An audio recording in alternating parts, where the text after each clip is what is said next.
Hi, welcome to Your Time to Shine with hosts Darlene and Julie.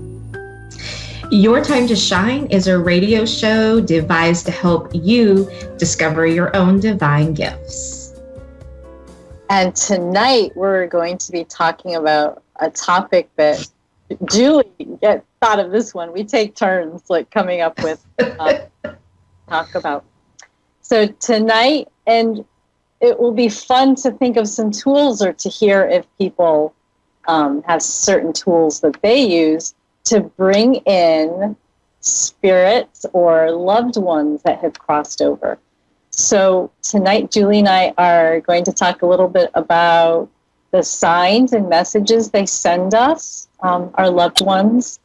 And that includes pets, because I have a friend who, Shauna Fisher, so she does the show with us sometimes. Because she communicates with animals, that's who, shows up for her and gives her messages. And it's just so amazing, all the different ways, all of these different spirits choose to contact us. And it will sometimes be something, obviously, something they know will catch our attention. So for each one of us, something will catch your attention differently than it would mine. So it's always about, if you're looking for it, you may find it. But if you look, I'll give you one clue, though. And I was talking to my chiropractor about this the other day. If you look too hard, you might overlook it, the signs, because they're often very subtle and simple. So, Julie, do you have a recent experience or something that you'd like to share about a way that spirit can show us that they're there with us? Yeah, absolutely. Most recently, I've been noticing all of the formations in the clouds. They have really been screaming and talking to us lately. And kind of what brought up this conversation tonight is that my husband, Dennis, sent me this photograph. And if you go to our Facebook page, Your Time to Shine, you will see it posted there.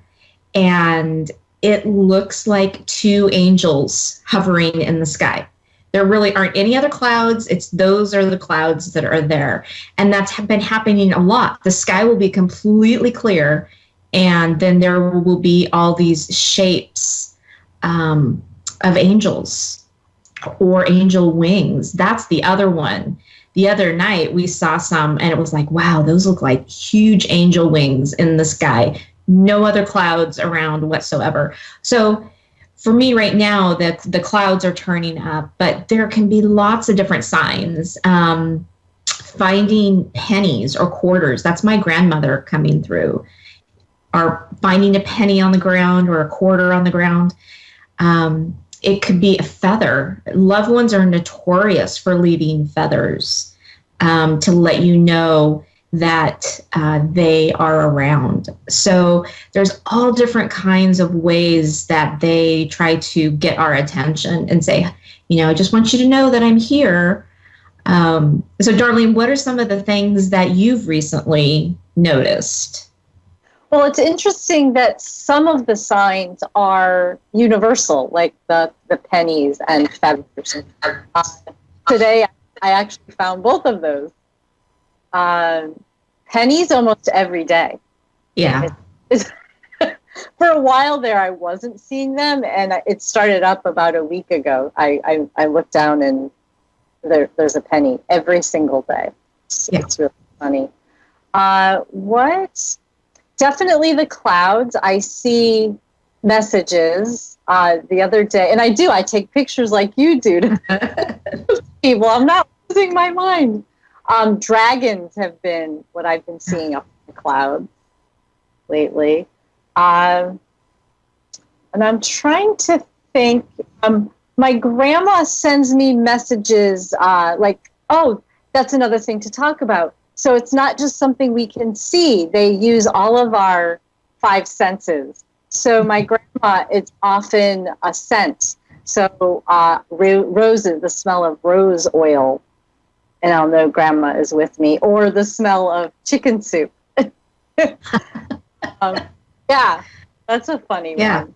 So so it can be something we see, something we hear, something we smell. And oftentimes you talked about that, especially I think when your dad first passed away last year, music, Yes. radio. Yes. Yeah. So I love to share a story with you. So this last week, my dog was very sick. He had an eye infection, and the vet lives out near us, and they said, we need to bring you some medicine that we forgot to give you, and I'm 30 minutes away from the vet. So she brought out this little bottle, and I thought that I was going to have to pay for it. She goes, oh no, you don't have to pay for it, because someone who had a pet, that pet passed away, and they donated these eye drops, so we're giving them to you free of charge. And I'm like, oh, I'm so grateful. I'm so grateful. I get in the car and I hear the song. I turn the car on. What is the song? Angels on the Moon by Thriving Ivory. So, there you go. I almost broke down and cried. That's sweet. Vet, I need free medicine for my dogs.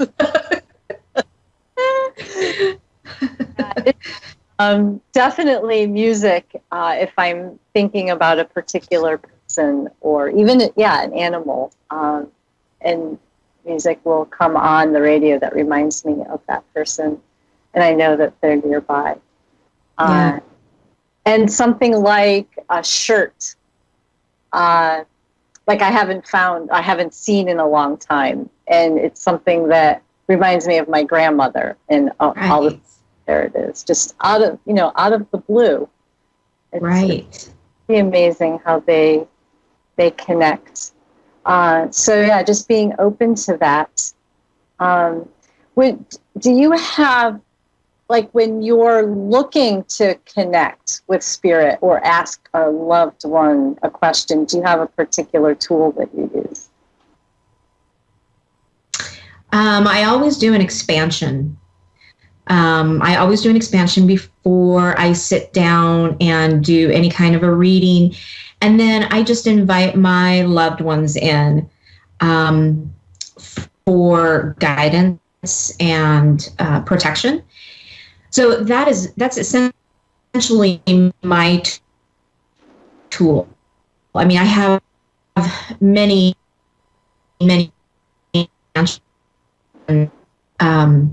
just open yourself in awareness. Like you said, they come to us with all five senses. So what is going to show up for you isn't necessarily going to show up for me, or isn't going to show up for the person, sitting next to you. So you just have to be in awareness of that. And if you think it's a sign, it is. Right, exactly. Yeah. So if you think it is, it is. It's absolutely. I just had an amazing. I lost it. Figures. Let's lose our ideas on live radio. But to be in awareness, and really one of the biggest tools is not to try so hard. And what Julie means by expansion, it's just expanding your spirit, your soul, your energy out past you, out into the universe, so that you are bigger than your physical body. So it's almost like you're spreading out and expanding your antennae into the universe and connecting to what's out there that we may not perceive just by sitting here in a chair in our bodies. It just makes it a little easier to connect with them when we're expanded out. Right. So many fun tools to use, definitely. Yeah. So we have a caller. Are you ready to take callers? Oh, absolutely. All right. We have Brandy from Illinois. Brandy, you are on the line with Julie and Darlene. Hello. Hi. How are can you? we support tonight? I'm doing pretty good. My biggest questions are basically surrounding my almost 23-year marriage. We've been having some really tough times, and he just recently had a procedure, and things have been not looking so good. Did you have a specific question around that? I'm sorry, a specific question about it? Yeah. I guess my more specific question is will my husband and I, finally get to the point to where we can come together and, the marriage be, with a relationship that I'm hoping for.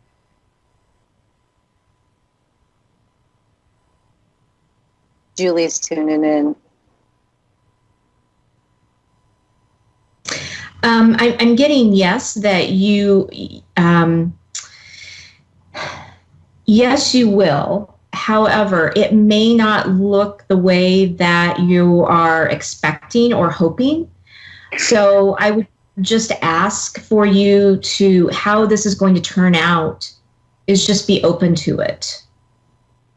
Okay. And allow it to just unfold organically. Because you guys are going into a different transition, and it's not going to look the same as it has for you guys in the past. It's not going to be a bad thing. It's just going to look different and feel different to you. Okay. All right. I almost Darlene, feel like I'm sorry, go ahead. Oh, I was just asking Darlene if she was picking anything else up. Very, very similar to what you were just talking about. So,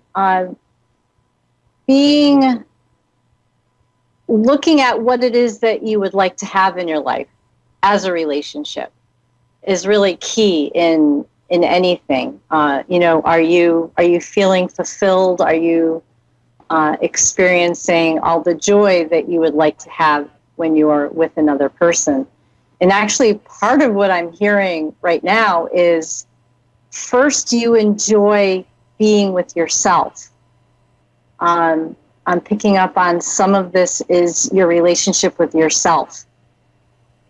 So if there's ways that you can look at that you can choose joy and experience the activities and different things that you like to do for you, and start from there, because then you will have a different perception of your relationship if you're happier. Okay. Mm-hmm. Okay. I almost kind of feel like I've had relatives that are passed on that seem to all of a sudden at once, kind of why all this has been, getting kind of bad. I had literally in this matter of 3 days, I had what I feel to be possibly, visitations from, my past loved ones. I walking into my parents' kitchen, all of a sudden I was overcome with the smell of my aunt's kitchen she's been gone for 15 years-ish. And then 2 days later, I had a dream about my grandfather that had passed away, and he was in my dream. I was even aware of the fact that he shouldn't have been there in the situation. It was kind of like a party going, almost like a reunion party. And he was literally glowing. And he was wearing this particular shirt that, literally the very next day, you know how, on Facebook it does that, the time hop thing where it, brings back the memories and stuff. And a picture came up of all of us from the first day that we met him, because he was estranged from my mother's life until well into adulthood. I was already 14, 15 years old. And the very first day we met him, he was wearing that shirt. It was the very next day after I had that dream. And then, kind of day after that, I had a dream about my grandmother. And I'm like, okay, why all of a sudden are all my relatives coming into me one time when things are going really badly? Are they trying to tell me something, Did you get a sense, or do you have a knowing of what it was they were wanting to talk to you about? No, like I mentioned, the one was just I was kind of overcome with all of a sudden the smells of what my aunt's house used to smell like, her kitchen. And that I felt was kind of weird because it was really, really overpowering. And then it was gone in a matter of maybe a minute or two. It was only there for a couple minutes and then it was gone. And then, like I said, with my grandfather, he was like standing in the foyer of like a house. Like we were like at a house party, and he was holding an infant little girl. I never saw the little girl's face, but she was wearing like a little dress, so I knew it was a girl. And when I said to him, how is it that you're here? You shouldn't be here right now. He just kind of smiled at me, and I put my head on his big tummy because he was this pretty big guy. He was like 6'4", pretty big guy. And I would always put my head on his tummy. He had like a Buddha belly, and I was always calling him, his Buddha belly. And I put my head on his shoulder or on his tummy, and then I woke up. And then the next one with my grandmother, it was just like random stuff. I didn't really feel like she was trying to tell me anything, but she was there in the dream, kind of smiling at me, and was just kind of a part of stuff. Right. When my grandparents come to visit me, it's always in a dream, and it's usually to comfort me, and it's definitely my grandmother's way of telling me everything's going to be okay. I had cancer 13 years ago, terrified, and Grandma came to me, and she just sat there, and I knew that's what it was, because that's what grandparents are known for, most often is they give us that sense of comfort. So yeah, just to let you know, it's all good. Yeah, I'm getting that they're just there to tell you that, hey, we are here, and they're so excited that you're finally realizing what all this is. I mean, they're rejoicing right now. So I have a feeling that you're probably going to be having more dreams like this, or having more sensations or smells or things coming to you. So be open to that, because they're just there to support you and let you know, like Darlene said, we're here, we're supporting you, and it's going to be okay. I'm good with that. I would love to have visitations from them on a regular basis. It was just kind of weird, like with my grandfather one, I woke up with such sadness, though. Like when I woke up, I was just, I almost felt like I was grieving all over again. Like the whole day, I was just in such a rut. Yes. So. Yeah, and that does. Yeah, that does happen, because a lot of times those visitations are very, very real, and our little human bodies don't really know what to do with that. And sometimes it can. There are feelings that need to be resolved, and so we're being taken back and shown, hey, this is something that you need to take a look at. You need to do some healing around it because it's not quite there yet. So. Got it. All right. So definitely then there is still some hope from the marriage. I was starting to feel like maybe I needed to start throwing in the towel. Like I kind of felt like I was pushing more for it than he was. And, maybe I was just, kind of being a silly heart and trying to hold on to something that just wasn't there. Yeah, just keep looking into you and your joy, rather than focusing on that for like a week or so. Focusing on you, what you enjoy doing, and then, because maybe he's feeling your trepidation and you're sensing that. So you may find that he shifts once you shift. That happens a lot in relationships. We project onto each other. That's exactly it, Darlene. That's exactly it. Yeah. Yeah. That makes sense. It makes a lot of sense. Yeah. Have fun with you.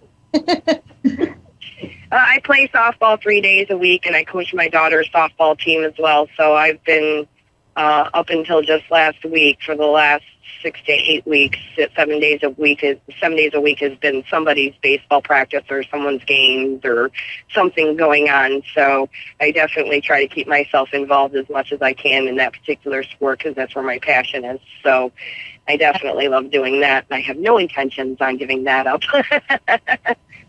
Awesome. Good for you. And then do you guys like to go out and get ice cream together? We have. We really, like I said, my husband, he's 47 and he just had a triple bypass surgery done April 23rd. And so and while he's been out of work, his employer didn't offer any kind of disability. So we haven't been getting a paycheck from him, for some time. So things have been financially very strapped around here. So being able to really kind of do that lately has, not really been an option. But up until then, we were finally starting to get, back to where we were going on date nights and, going for dinner or just going for ice cream or going for a walk or, or what have you. So. Yeah, just spending some quality time together. And what I've learned in my marriage too is quality time doesn't have to mean quantity. Yeah. Like maybe small increments of time and doing some fun little things like that. Yeah. Yeah. And you don't always have to go out and do something. You can always, you can cook dinner for each other and have a candlelit dinner at home, right? So there are little things that you can do to not have to feel that money crunch, right? So find those types of things that make you guys happy and do those.